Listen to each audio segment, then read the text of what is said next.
الفاتحة.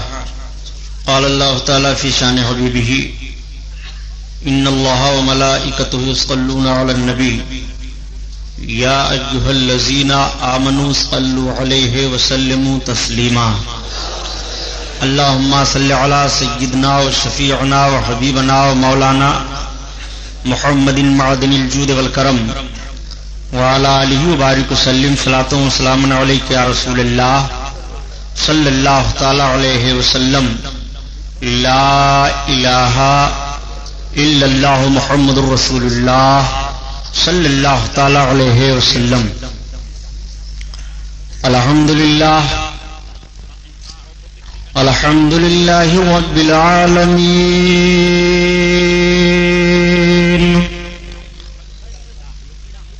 الصلاة والسلام على سيد المرسلين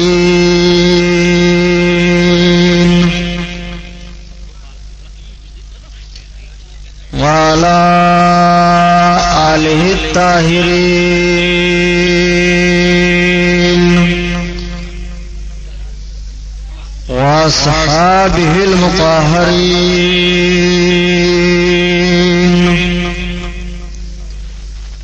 وابنه الغوث العازم الجيلاني محي الدين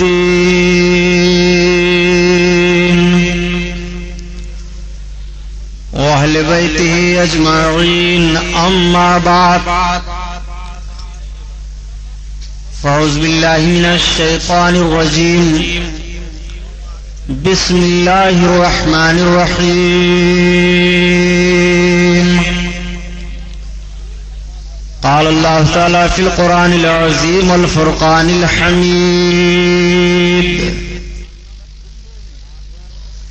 وما أرسلناك إلا رحمة للعالمين.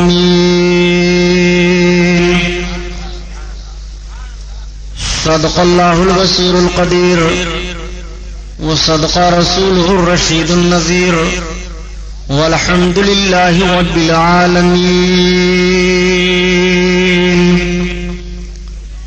لائق صدر احترام پورا مجمع اور درود پاک پڑھ لیجیے. اللہم صلی علی سیدنا مولانا محمد معدن الجود والکرم وعلی آلہ وبارک وسلم صلاۃ و سلام علیک یا رسول اللہ صلی اللہ تعالی علیہ وسلم. اعلی حضرت عظیم البرکت آیت من آیات اللہ معجزۃ من معجزات رسول اللہ امام احمد رضا خان علیہ الرحمت و رضوان کی مقدس نعت پاک کے کچھ اشعار. اعلی حضرت عشق نبی میں مہ ہو کر کے تب اپنے آقا کی تعریف میں کچھ اشعار کہتے ہیں تو وہ بھی قرآن و احادیث کی روشنی میں ہوتے ہیں. ان کی نعت پڑھتے جائیے، آقا کی سیرت ملاحظہ کرتے جائیے. سبحان اللہ. 14ویں صدی کا وہ عظیم مجدد جس کا جنم اسی ہندوستان میں ہوا. ہمارے ملک کا سر بہت اونچا ہے اس بنیاد پر. ایسے ایسے لال و گہر پیدا کیے ہند کی زمین نے کہ ڈاکٹر اقبال کو کہہ دینا پڑا کہ سارے جہاں سے اچھا ہے ہندوستان ہمارا.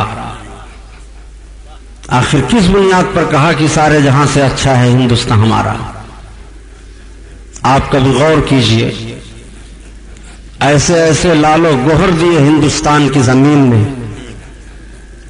کہ آج ساری دنیا کے ملکوں میں ہمارے ملک کا سر اونچا ہے. سبحان اللہ. فکر و فن کے تاجدار یہاں ہیں، تصوف و معرفت کے شہسوار یہاں جلوہ افروز ہیں. رسول کائنات صلی اللہ علیہ وسلم کے دیوانوں کی انجمن یہاں سجی ہے. آقائے کائنات صلی اللہ علیہ وسلم کے نام پر مر مٹنے کا جذبہ رکھنے والے با حوصلہ جوانوں کی جماعت یہاں موجود ہے.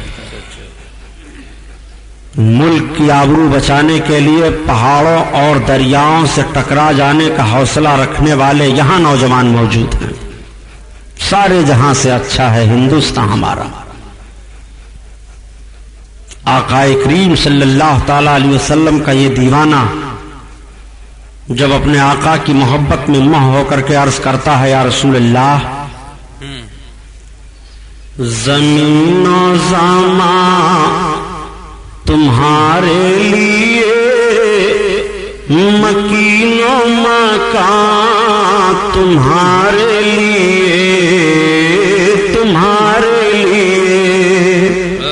سبحان اللہ. زمین و زمان تمہارے لیے مکین و مکان تمہارے لیے چنین و چونا تمہارے لیے بنے دو جہاں تمہارے لیے یا رسول اللہ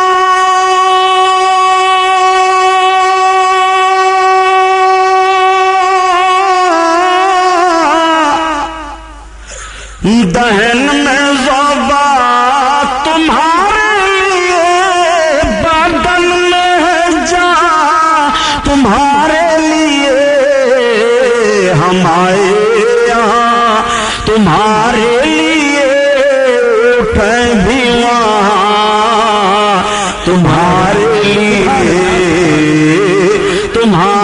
لیے زمین و زمان تمہارے لیے مکین و مکان تمہارے لیے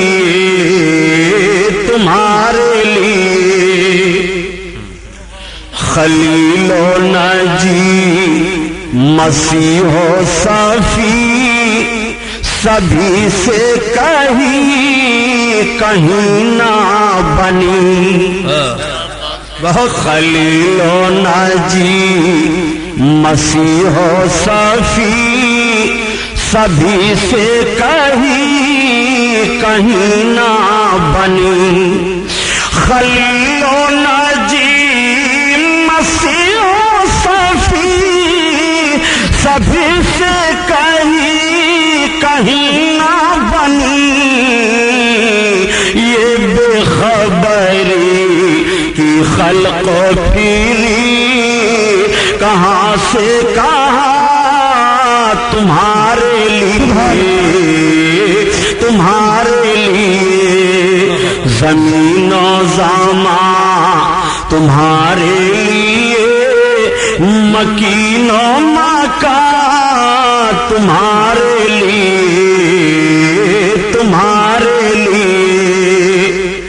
زمین و زمان تمہارے لیے ہم آئے یہاں تمہارے لیے اٹھے بھی وہاں تمہارے لیے فدائے حامل قرآن بولے غلام موتی ایمان بولے وہ نکتہ رس دقیقہ دان بولے ادب کا مطلع تابان بولے وَأَحْسَنُ مِنْكَ لَمْ تَرَقَّتُ عَيْنِي وَأَجْمَلُ مِنْكَ لَمْ تَلِدِ النِّسَاءُ خُلِقْتَ مُبَرَّأً مِنْ كُلِّ عَيْبٍ كَأَنَّكَ قَدْ خُلِقْتَ كَمَا تَشَاءُ. ہزار بار بسویم دہن سے مشک و گلاب ہنوز نام تو گفتن کمال بے ادبیست. حضرات ہمارا اور آپ کا اسلامی نقطہ نظر سے یہ عقیدہ ہے کہ ہم پیدا ہوئے اور پیدا ہونے کے بعد ہمیں مرنا ہے اور مرنے کے بعد ہمیں پھر اپنی اپنی قبروں سے نکل کر کے ایک میدان میں جمع ہونا ہے. اب ایک سوال پیدا ہوتا ہے ہم دنیا میں آنے سے پہلے کہاں تھے اور دنیا میں آئے ہم دنیا میں آ کر کے کیا کر رہے ہیں ہماری ذمہ داریاں کیا ہیں ہم کو دنیا میں کس لیے بھیجا گیا ہے اور ساری مخلوقات میں رب تعالیٰ نے انسانوں کو اشرف المخلوقات کیوں قرار دیا اس کو کرامت کا تاج کیوں پہنایا گیا. ذہن و فکر سے سوچنے کی بات ہے. آپ جب آئے نہیں تھے تو کہیں تھے اور جب آئے تو آپ عالم اجسام میں ہیں، آپ آئے نہیں تھے، عالم شہادت میں تھے۔ رب العزت نے جب تمام روحوں کو پیدا کیا، روحیں پیدا کی گئیں، رب تعالیٰ نے تمام روحوں کو حاضر کرنے کے بعد روحوں سے ارشاد فرمایا، اے روحو یہ بتاؤ میں تمہارا رب ہوں کہ نہیں؟ تو ساری روحوں نے اقرار کیا، اے میرے اللہ تو میرا رب ہے۔ لیکن سب سے پہلے ساری روحوں میں جس روح نے اقرار کیا کہ تو میرا رب ہے، وہ میرے آقا صلی اللہ علیہ وسلم کی مقدس روح پاک ہے۔ جب سب سے پہلے سرکار کی مقدس روح پاک نے اقرار کیا خدا کی ربوبیت کا، تو آپ کی اتباع میں ساری روحوں نے اقرار کیا۔ سبحان اللہ۔ اقرار کا ایک مزاج تھا کہ سرکار کی مقدس روح کے اقرار کے بعد جو جس انداز سے اقرار کرتا چلا گیا اس کو اتنے ہی انداز سے درجہ ملتا چلا گیا، اور جو سب سے پیچھے رہ گئے وہ دنیا میں آئی روحیں جب اجسام میں منتقل ہو کر کے تو کفر و گمراہی کے بادل میں وہ پھر بھی گھری رہی۔ اللہ تعالیٰ نے ساری روحوں سے اپنی ربوبیت کا اقرار لیا، اور ربوبیت کا اقرار لینے کے بعد پھر صرف انبیاء اور رسولان اعظام کی مقدس روحوں کو روکا اور ان سے اقرار لیا۔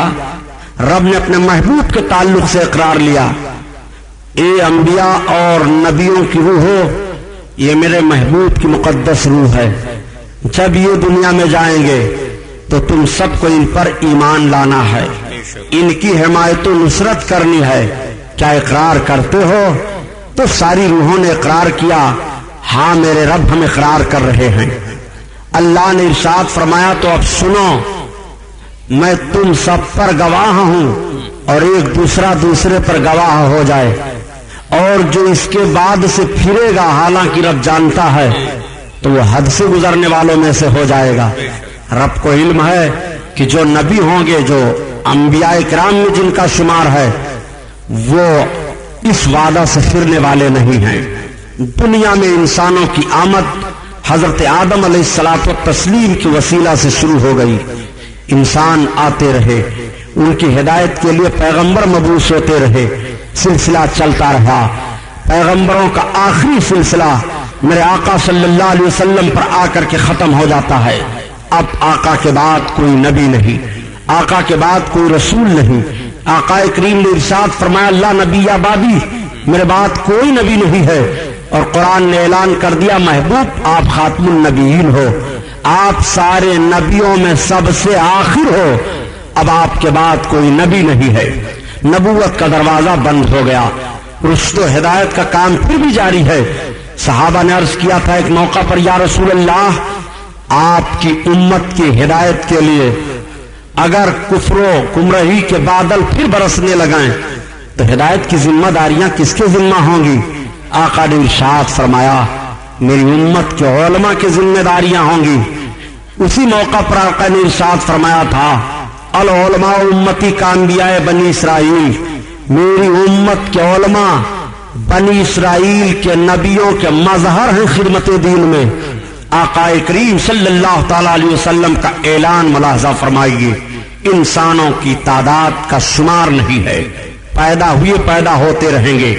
اب سب کا یہ عقیدہ ہوا کہ پیدا ہونے کے بعد مرنا ہے، مرنے کے بعد پھر کسی نے یہ عقیدہ گڑھا کہ ہم دوسری شکل و شباہت میں بھی جنم لیں گے۔ کسی نے کہا کہ کوئی گھوڑا ہوتا ہے، کوئی ہاتھی بن جاتا ہے، کوئی چرند پرند بن جاتا ہے، آواگمن کا عقیدہ مضبوط کرنا شروع کر دیا۔ لیکن مذہب اسلام نے انکار کیا، نہیں، مرنے کے بعد پھر تمہیں کسی روپ میں نہیں آنا ہے، مرنے کے بعد تم جب قیامت کے میدان میں قبروں سے نکل کر کے جمع ہوگے تو دنیا میں تم نے اپنے زندگی میں جو کردار کیے ہیں، جو افعال تمہارے ہیں، وہ سارے افعال تمہارے حساب و کتاب کی شکل میں پیش کیے جائیں گے۔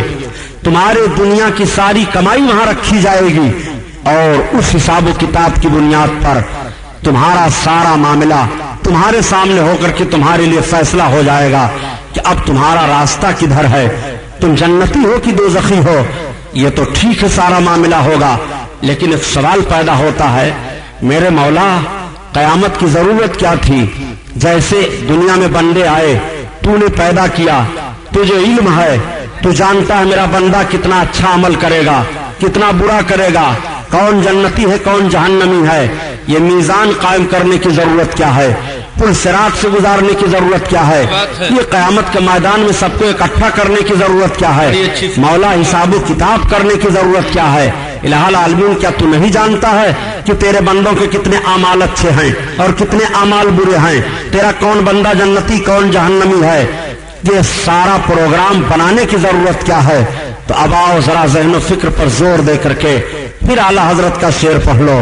زمین و زماں تمہارے لیے، مکین و مکان تمہارے لیے، ہم آئے یہاں تمہارے لیے، اٹھیں بھی وہاں تمہارے لیے۔ یہ سب کچھ محبوب کے لیے کیا جا رہا ہے۔ محبوب کی عظمت کا اظہار کیا جائے گا قیامت کے میدان میں، ورنہ حساب و کتاب کا معاملہ تو پیارے صرف 6 گھنٹے کے اندر اندر قیامت میں حساب ہو جائے گا، اور قیامت کا ایک دن 50,000 برس کا ہوگا دنیا کے دن کے اعتبار سے۔ اب آپ مجھے بتاؤ کہ ایک دن قیامت کا 50,000 برس کے ہوگا، اور لوگ قیامت کے میدان میں 25,000 برس تک، اور ایک روایت ہے کہ 1,000 برس تک مددگار کی تلاش میں پھریں گے۔ سارا پروگرام یہ کس لیے ہے؟ تو اعلیٰ حضرت عظیم البرکت کے بھائی استاد زمن علامہ حسن رحمت اللہ تعالی علیہ فرماتے ہیں کہ فقط اتنا سبب ہے انعقاد بزم محشر کا کہ تیری شان محبوبی دکھائی جانے والی ہے۔ قیامت کے میدان میں سارے لوگ جمع ہوں گے جو اب تک پیدا ہوئے اور جو قیامت تک پیدا ہوں گے، اولین ہوں گے، آخرین ہوں گے، انبیاء ہوں گے، رسولان اعظام ہوں گے، اولیاء اکرام ہوں گے، کافرین ہوں گے، مومنین ہوں گے۔ کوئی ایسا نہیں ہوگا جو قیامت کے میدان میں جمع نہ ہو، سارے کے سارے لوگ جمع ہوں گے۔ اور قیامت کا دن کیسا ہوگا پیارے؟ اتنا سختی کا دن قیامت کا دن ہوگا، اللہ اکبر۔ حدیث میں آتا ہے کہ سورج سوا نیزے پر ہوگا، اتنا پسینہ چھوٹے گا کہ پسینے میں لوگ بہہ جائیں گے، کشتیاں تیر جائیں۔ آقا کریم صلی اللہ علیہ وسلم ارشاد فرماتے ہیں پیاس کی اتنی شدت ہوگی کہ زبانیں باہر نکل آئیں گی، گرمی سے بدن بھڑک اٹھیں گے۔ اعلیٰ حضرت عظیم البرکات یہ سب کچھ بیان کرنے کے بعد پھر آپ سے کہہ رہے ہیں کہ اپنے رب کی بارگاہ میں جب گرمی محشر سے دعا مانگو تو اس طرح سے مانگو، یا الہی گرمی محشر سے جب بھڑکے بدن دامن محبوب کی ٹھنڈی ہوا کا ساتھ ہو، یا الہی جب زبانیں باہر آئیں پیاس سے صاحب کوثر شہ جود و عطا کا ساتھ ہو۔ آقا کریم صلی اللہ تعالی علیہ وسلم کی عظمت ملاحظہ فرماتے چلیے۔ قیامت کا میدان منعقد ہے، 50,000 برس کا ایک دن ہے، اولین و آخرین کا اجتماع ہے، زبانیں پیاس سے باہر نکل آئی ہیں، سارے لوگ پریشان ہیں، مددگار کو تلاش رہے ہیں، کون ہماری مدد کرے گا؟ آج کون ہماری فریاد کو پہنچے گا؟ آج دوسرے سے مدد لینے پر ایک طبقہ ایسا بھی ہے جو کلمہ پڑھتے ہوئے بھی گلا پھاڑ رہا ہے کہ اگر تم نبیوں اور رسولوں سے مدد مانگو گے تو معاذ اللہ مشرک ہو جاؤ گے، تمہیں نبیوں اور رسولوں سے یا کسی سے مدد کی کوئی ضرورت نہیں ہے۔ میں آپ سے پوچھنا چاہتا ہوں جب قیامت کا میدان ہوگا اور قیامت کے میدان میں سارے اولین و آخرین کا اجتماع ہوگا، رب تعالیٰ کا ارشاد ہوگا وَامْتَازُوا الْيَوْمَ أَيُّهَا الْمُجْرِمُونَ، اے مومنو اور مجرموں آج کے دن الگ الگ ہو جاؤ، سارے مجرموں کو الگ کر دیا جائے گا، سارے لوگوں کو مددگار کی تلاش پڑے گی، سارے لوگ چیخ پڑیں گے اور مددگار کو تلاشیں گے۔ ہائے کون ہے جو اس قیامت کے میدان میں ہماری مدد کرے گا؟ ایسی ہولناکیوں میں ہمارا مددگار ثابت ہوگا۔ ہم پسینے سے شرابور ہیں، ہماری زبانیں پیاس سے باہر نکلی چلی جا رہی ہیں، ہمارے لیے بہت ہی پریشانیاں ہیں، کون ہماری مدد کرے گا؟ سارے لوگ مددگار کو تلاشیں گے۔ میں آپ سے پوچھنا چاہتا ہوں کیا حدیث شریف کو بھلا دو گے کہ سارے لوگ مددگار کو تلاشتے تلاشتے ایسے موڑ پر پہنچیں گے کہ حضرت آدم علیہ السلام کی خدمت میں حاضر ہوں گے اور آپ سے عرض کریں گے اے حضرت آدم علیہ السلام آپ ابو البشر ہو، سارے انسانوں کا وجود آپ کے توسل سے دنیا میں ہوا ہے، آج ہماری پریشانی کو آپ دیکھو، آج ہماری دشواریوں کو آپ ملاحظہ کرو، آج ہماری فریاد کو آپ پہنچ جاؤ، آپ دیکھو ہم کس طرح سے مصیبت میں مبتلا ہیں۔ تو حضرت آدم پیغمبر علیہ السلام بھی ارشاد فرمائیں گے آج نفسی نفسی کا عالم ہے، اذهبوا الی غیری، میرے علاوہ کہیں اور جاؤ۔ حضرت آدم علیہ السلام سے یہ جواب سننے کے بعد سارے اہل محشر حضرت نوح پیغمبر علیہ السلام کی بارگاہ میں حاضر ہوں گے اور آپ سے عرض کریں گے اے نوح پیغمبر آج ہماری پریشانی آپ ملاحظہ کرو، رب تعالیٰ نے آپ کو نبی کا خطاب عطا فرمایا ہے، آپ اللہ کی بارگاہ میں بڑے مقرب ہو,